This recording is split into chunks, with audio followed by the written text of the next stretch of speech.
Welcome back to MBBS Council. In this video, we are going to see the last year's MBBS state quota cutoff for open category in Andhra Pradesh State private colleges. After opening the app, you have to select the cutoff menu on the home screen. After selecting that, you have to select state quota option. When you select it, a list of colleges will be displayed.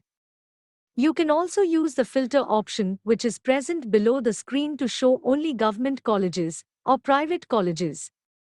After selecting that, we can choose any of the names to know the cutoff details.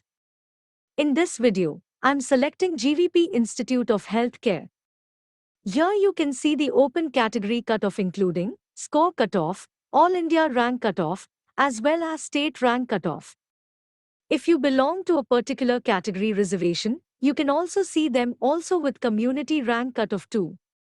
Here SQ stands for state quota. OC stands for open category. And the number to denotes round 2. For open category the last year NEET score cutoff was 527. So this year, if your NEET score is above 525, you may have a chance of getting a government seat in private college itself. If you have not installed MBBSCouncil app, you can install from Play Store by clicking the link in the description below. See you in another video.